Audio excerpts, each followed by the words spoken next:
Show me the what? Money. Money. That's what I normally say every Tuesday morning. But this morning, I'm actually going to get to show you the money and how I help clients find it with this beautiful clicker. Before we start, look to your right, look to your left, say hi. Hi. Let's go. Do you like the money that you have? That's your heart, yes. Do you like the money that you have in your wallet?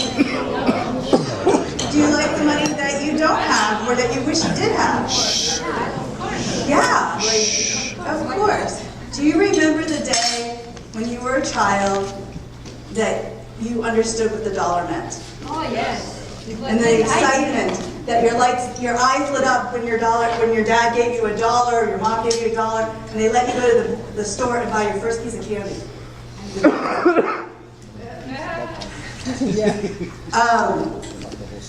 you got the first. So if you find yourself ever in this position, it's a good time to rethink your strategy. In life. Because if you look at this position, what's hanging out? Your butt. You're going to get screwed in so many ways. Wow! So at Saving Grace, we're going to help you pick your head out so people aren't just screwing you in the ass. That's not a good thing. Is this being recorded? Yeah, it is being recorded.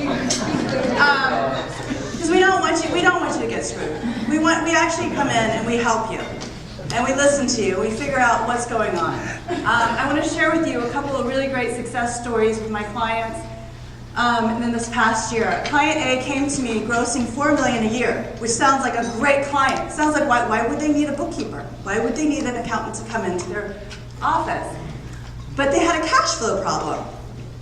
And the reason they called me was because the bookkeeper at the time was leaving. They hired a new bookkeeper. She was unqualified, and they needed somebody to train her. So I came in to train her, got her working on the QuickBooks. Everything looks really great, except that I noticed when I pulled the profit and loss on the balance sheet, he had $750,000 in accounts receivable, and most of that was 60 days plus. That means that the likelihood of him getting that money is starting to dwindle very quickly. And so I worked with him and his staff to figure out how to get on the phone, how to call consistently to each client, find out what was the reason they couldn't pay today, and how can we make an arrangement so we can pay tomorrow. Within 3 months, we got $300,000 in, and then we kept getting more. Not only that, but we then taught them how to keep their current accounts receivable current, so it didn't get passed. The second story, this wonderful woman came to me, and it was actually through the LeTip program, the Yelp program. She called me, and she goes, "Can you help me with my SAP?" Now, you guys know me as a QuickBooks expert. I don't do a lot of different softwares because QuickBooks does manage a lot. SAP is a very highly sophisticated software where you need a third-party programmer to come in and actually program the background. You are in partnership with that third party to keep your system running, and you have to pay them monthly. They have no idea what goes on a balance sheet or in a profit and loss, and they are not an accountant. And they tell you that on the phone when you ask for help. You actually have to come in knowing a little bit about accounting, actually a lot about accounting, and you have to know how to do computer programming. I just happen to know and have an associate degree in computer programming. So between my accounting and my computer programming background, I was able to assist their programmer at the SAP, people that they hired, and their accounting team to not only fix their balance sheet so that they actually knew what was in their bank register, and they didn't have to bounce checks anymore. They actually could look in their software, and their software would say, you have X amount of dollars in the bank, and they could actually trust that that was true. This company has been around for 76 years. It's the second generation that's taken over the company. They make on average around $10 million on a bad year, and quite much more on a good year. And they are global. So, to her surprise, in 6 months, with working with all of the people that she had teamed up, we were able to give her what she finally wanted and wanted her parents to see. was a working profit and loss and balance sheet with a push of a button, paid by the accounting team that she actually hired and paid weekly. So she had a great success, and that going forward, we always work with them and their CPA to make sure that they are always not only compliant, but able to look at these numbers in real time and understand the different companies that are making money for them and which ones are losing and how they can shore up the differences. It was a powerful day for her, and she's very, very excited about it. So when you're in business, some of the things you want to start to do is ask questions. And many of you have asked these questions, like, am I making money? If I am making money, how much taxes do I need to pay? You know, and the best thing is, you know, before the end of the year, the first person you want to, after you get your books in order, the first person you want to see is this lovely lady, Bea Cristobal. Because she's going to help you figure out what your taxes are. And she can tell you the best time to see her is before the end of the year. Because if you wait until the end of the year, after the end of the year, she can only do so much. She can do miracles and move mountains for you before December 31st. After December 31st, not so much. So a great partner to have in business is an excellent CPA because they can help you maneuver the moves as well. And I work with CPAs on a regular basis, and I can tell you that V is a wonderful CPA, and we are lucky to have her in our group. The other things that you want to ask yourself is, what is your monthly expenses? Because if you're making $1 million and your expenses is $1.001 million, are you making money? You can feel the stress because that $1 you still owe.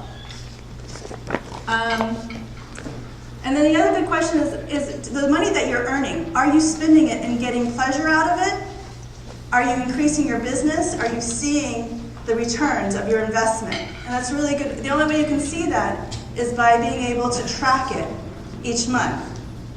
Not a lot of people do it in small businesses, but the most successful businesses that I've seen over the 20 years of my doing this kind of work is that the owners that pay attention to their profit and loss and their balance sheet and are constantly asking questions, even when the CPA says, I'm too busy, I don't want to talk to you right now, they always make money.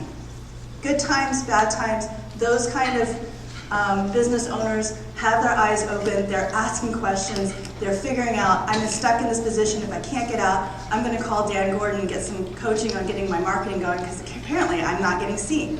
So it's like one of those things, you have to always be asking questions, and it's the best thing to have clients that ask questions because we can grow that way. All right, another thing. So what's the difference between a profit and loss and a balance sheet? And V can't answer. He's excluded. Does anybody know? Spelling. Spelling, okay. Ask Grace. Anything else? Any other answers? The main thing that you want to learn about a profit and loss and a balance sheet is, on a profit and loss, the profit and loss is going to show your income and your expenses. So it shows the money that came in that you made from your clients, and the money that you spent to keep your business going, and what you ended up at the end of the day. That's a normal profit and loss. And the reason you want to know that distinction is because people get confused. The balance sheet is going to tell you what your assets are versus your liability. And what is an asset? Property is one. Your bank account, the cash in your bank account is another. The equipment. What did you say? Receivables. Receivables. Because you can actually, if you're in a position where you're a big clothing industry, if you're in a clothing industry, a lot of times you take your guaranteed accounts receivables and you will do debit financing to buy the rest of your clothes so that you can sell it to Macy's.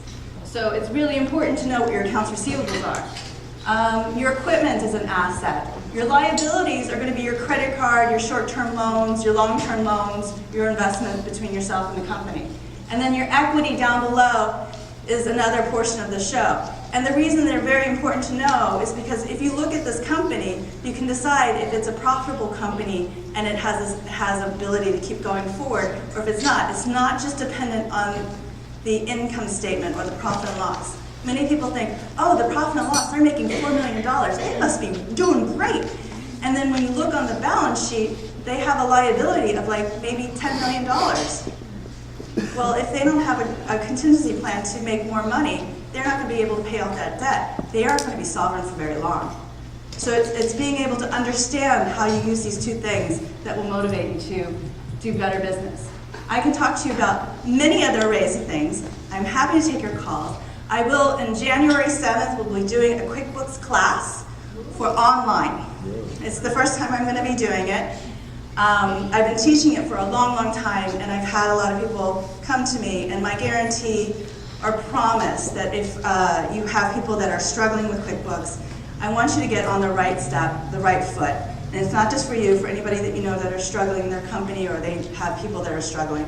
I want to educate you so that if you get started on the right foot, if you have a working chart of accounts and you have an understanding of your balance sheet, then you'll be able to have a successful business in at least going forward, the baby steps to move forward into your goals.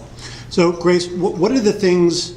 First of all, thank you. There's a reason that I hired Grace, and that's because I am not good at managing my money in my business. I know that's not something that I'm good at, and I don't want to get good at it. So that's why I hired Grace, because she's already great at it. So I would encourage you, if you're not working with Grace, I would encourage you, if dealing with money and balance sheets is not your thing, don't do it. Because you're wasting a tremendous amount of your valuable time. You're taking away from what you should be doing, from what your specialty is, and Grace does it expertly. So Grace, what are the things that we should be listening for? What are the things that somebody might say that would indicate a good tip for you? If you hear somebody that's going, I just don't know where my money is, I don't know how I spent it all, I made a lot of money and I don't have any left in my bank. I hear that a lot. I just had a client yesterday that said that they were just like, we made this much money and we have nothing to show for it.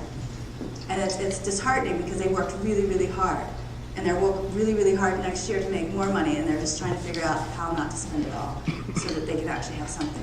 So it's helping them.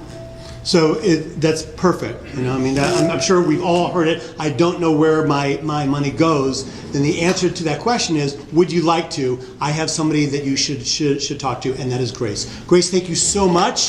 Yeah.